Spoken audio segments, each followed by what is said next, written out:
అదే RTV app వార్తల్ని క్షణాల్లో చదివే అవకాశం ఉంటుంది. ఒక న్యూస్ పేపర్, ఒక టెలివిజన్ ఛానల్ మీ చేతుల్లో ఎప్పుడూ ఉంటాయి. పోలవరం గారు మన కాపుల్ని కించపరిచే విధంగా పెట్టిన పోస్ట్కి మేము చింతిస్తూ ఈరోజు మన అమలాపురం టౌన్ స్టేషన్లో సిఐ వీరబాబు గారికి కేసు నమోదు చేయమని చెప్పినాము. ఆయనపై తగు చర్యలు తీసుకోవాలని కోరుచున్నాం. ఏం పెట్టారు పోస్ట్? ఆయన రిప్ కాపులు అని పెట్టారు. దానికోసం కాపులందరూ కూడా చాలా బాధపడుతున్నాం. దాని మీద తగిన చర్యలు తీసుకోవాలని కోరుచున్నాం. నేను కాపునట్ సంయుక్త కార్యదర్శిని. నేను పేరు అభిరెడ్డి శ్రీరాము. డాక్టర్ అంబేద్కర్ కోనసీమ జిల్లా అమలాపురం పట్టణం. మరి ఇక్కడ కాపునాడు రాష్ట్ర కాపునాడు అధ్యక్షులైనటువంటి గౌరవనీయులు అభిరెడ్డి సురేష్ గారి పిలుపు మేరకు మరి ఆర్జీవీ అని అంటే రోగి, మానసిక రోగి అదే రామ్ గోపాల్ వర్మ గారి మీద మేము ఫిర్యాదు చేయడం జరిగింది. గౌరవ సిఐ గారికి ఫిర్యాదు చేయడం. గతంలో కూడా మేము 8 జనవరి 2023లో అతను ట్విట్టర్ వేదికగా ఒక కామెంట్ పెట్టాడు. అది ఏమనంటే రిప్ కాపులు కమ్మోళ్ళు, కంగ్రాట్స్ కమ్మోళ్ళు అని చెప్పేసి పెట్టడం జరిగింది.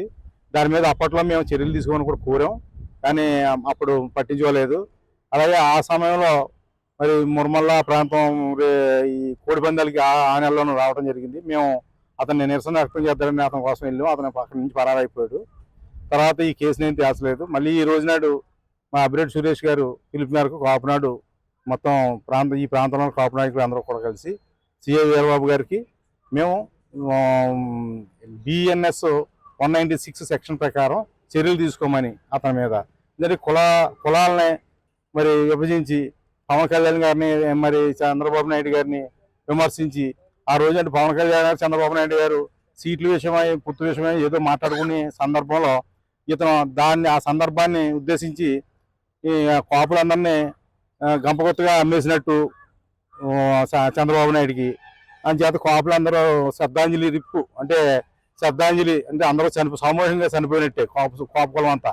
ఆ రకమైనటువంటి అర్థం వచ్చేలాగా అతను రాత్రి 8వ తారీఖు మరి జనవరి 2023 రాత్రి 11:05 నిమిషాలకి ట్వీట్ చేయడం జరిగింది. ఆ ట్వీట్కి సంబంధించి ఈ రోజు ట్విట్టర్ వేదిక ఎక్స్ వేదికగా మారింది.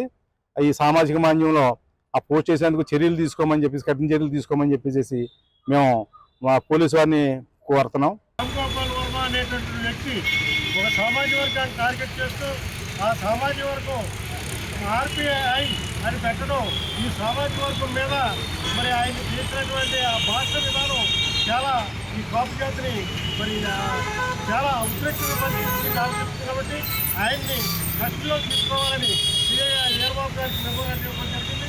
అదే రకంగా పవన్ కళ్యాణ్ గారి నాయకత్వంలో మరి చంద్రబాబు నాయుడు గారు అనుభవాన్ని దృష్టిలో పెట్టుకుని ఈ రాష్ట్రం సుభిక్షంగా ఉండాలని, మరి అన్ని విధాలుగా అభివృద్ధి చెందాలని, ఏదైతే డబ్బుపై 5 సంవత్సరాల్లో మరి ఈ రాష్ట్రం అనాకృతం అయిపోయిందో దాన్ని ఒక దారిలో పెట్టడం కొరకు పవన్ కళ్యాణ్ గారి నాయకత్వంలో ఈ కాపు జాతి అంతా కూడా 99% మరి చాలా ఓట్ల ప్రభుత్వానికి అధికారం చేపడితే దాన్ని కాపు జాతుల్ని దిద్దుపరుస్తూ సత్యవాళ్ళతో సమానంగా అతను భావిస్తూ ఏకవచనంతో మాట్లాడాలని ఈ కాపులందరూ కూడా నూతనంగా ఖండిస్తూ అతను ఖర్చులో తీసుకోవాలి. అదే రకంగా ఈ రాష్ట్రాన్ని ఒక నిజ భవిష్యత్తులో తీసుకురావడానికి పవన్ కళ్యాణ్ గారు లాంటి వ్యక్తులు మరి అనేకమైనటువంటి కార్యక్రమాలు చేస్తున్నారు. ఆ కార్యక్రమాల్లోనే మరి ఆయన చేస్తున్నటువంటిది ఏదైతే రైతాంగం ఈ రాష్ట్రంలో మరి బాగోలేని పరిస్థితిలో 30 కోట్ల రూపాయలు ఆయన సంతరించి ఇవ్వడం జరిగింది.